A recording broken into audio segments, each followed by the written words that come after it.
नमस्कार। आज हम पढ़ेंगे श्रीमद् भगवद गीता, गीता प्रेस गोरखपुर की अध्याय 3, श्लोक नंबर 6। आप लोग ध्यानपूर्वक सुनिए। व्याख्या। यह कर्मेंद्रियाणि स्वयं मिथ्याचार स उच्यते। यह कर्मेंद्रियाणि पद का अभिप्राय 5 कर्मेंद्रिय वाक्, हस्त, पाद, उपस्थ और गुदा से ही नहीं है, प्रस्तुत इनके साथ 5 ज्ञानेंद्रियों श्रोत, त्वचा, नेत्र, रचना और घ्राण से भी है, क्योंकि ज्ञानेंद्रियों के बिना केवल कर्म इंद्रियों से कर्म नहीं हो सकते। इसके सिवाय केवल हाथ, पैर आदि कर्मेंद्रियों को रोकने से तथा आँख, कान आदि ज्ञानेंद्रियों को ना रोकने से पूरा मिथ्याचार भी सिद्ध नहीं होता।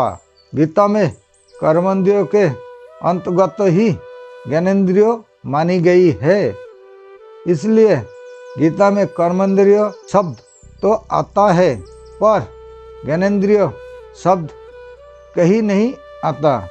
5वें अध्याय के 8वें 9वें श्लोक में देखना, सुनना, स्पर्श करना आदि ज्ञानेंद्रियों की क्रियाओं की भी कर्मेंद्रियों की क्रियाओं के साथ सम्मिलन किया गया, जिससे सिद्ध होता है कि गीता ज्ञानेंद्रियों को भी कर्मेंद्रिय ही मानती है। गीता मन की क्रिया को भी कर्म मानती है। तात्पर्य यह है कि मात्र प्रकृति क्रियाशील होने से प्रकृति का कार्य मात्र क्रियाशील है। यद्यपि समवाय पद का अर्थ होता है ज्ञानेंद्रियों का अच्छी तरह से नियमन, अर्थात उन्हें वश में करना, तथापि यह इस पद का अर्थ इंद्रियों को वश में करना ना होकर उन्हें हठपूर्वक बाहर से रोकना ही है, कारण कि इंद्रियों के वश में होने पर उसे मिथ्याचार कहना नहीं बनता। मूढ़ बुद्धि वाला सत असत के विवेक से रहित मनुष्य बाहर से तो इंद्रियों की क्रियाओं के हठपूर्वक रोक देता है, पर मन में उन इंद्रियों के विषयों का चिंतन करता रहता है और ऐसी स्थिति को क्रिया रहित मान लेता है। इसलिए वह मिथ्याचारी अर्थात मिथ्या आचरण करने वाला कहा जाता है। यद्यपि उसने इंद्रियों के विषयों को बाहर से त्याग दिया और ऐसा समझता है कि मैं कर्म नहीं करता हूँ, तथापि ऐसी अवस्था में भी वह वस्तुत कर्म रहित नहीं हुआ है, कारण कि बाहर से क्रिया रहित देखने पर भी अहोता, ममता और कामना के कारण राग पूर्वक विषय चिंतन के रूप में विषय भोग रूप कर्म तो हो ही रहा है। सांसारिक भोगों की बाहर से भी भोगा जा सकता है और मन से भी।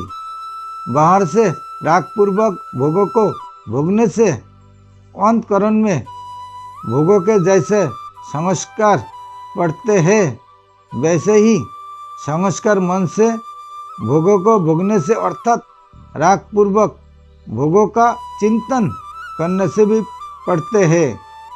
बाहर से भोगों का त्याग तो मनुष्य विचार से, लोग लिहाज से और व्यवहार में गड़बड़ी आने के भय से भी कर सकते हैं, पर मन से भोगने में बाहर से कोई बाधा नहीं आती।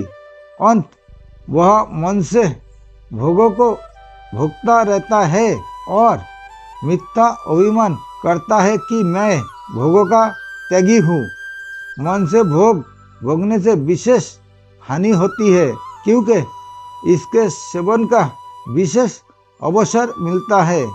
अंत साधक को चाहिए कि जैसे वह बाहर के भोगों से अपने को बचाता है, उनका त्याग करता है, ऐसे ही मन से भोगों के चिंतन का भी विशेष सावधानी से त्याग करे।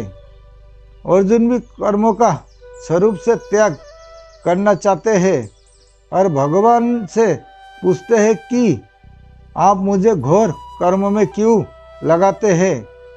इसके उत्तर में यह भगवान कहते हैं कि जो मनुष्य अहोता, ममता, आसक्ति, कामना आदि रखते हुए केवल बाहर से कर्म का त्याग करके अपने को क्रिया रहित मानता है, उसका आचरण मिथ्या है।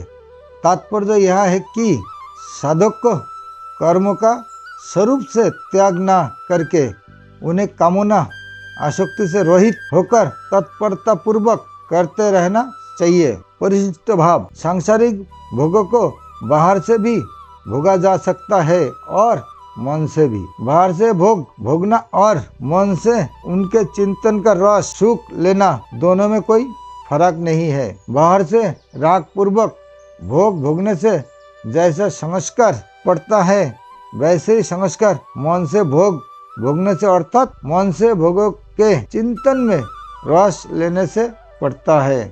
भोगों की याद आने पर उसकी यादें रस लेते हैं तो कोई वर्षों बीतने पर भी वह भोग यूं का यूं ताजा बना रहता है। अंत भोग के चिंतन से भी एक नया भोग बनता है। इतना ही नहीं, मन से भोगों के चिंतन का सुख लेने से विशेष हानि होती है, कारण कि लोग लिहाजा से व्यवहार में से गड़बड़ी आने के भय से मनुष्य बाहर से तो भोगों का त्याग करता है, पर मन से भोग भोगने में बाहर से कोई बाधा नहीं आती। अंत मन से भोग भोगने का विशेष अवसर मिलता है।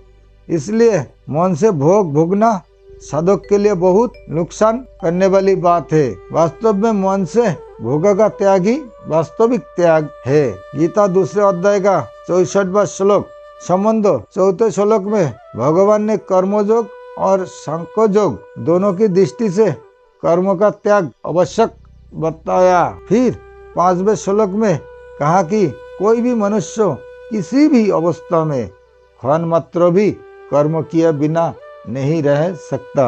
6ठे श्लोक में हठ पूर्वक इंद्रियों की क्रियाओं को रोककर अपने को क्रिया रहित मान लेने वाला का आचरण मिथ्या बताया।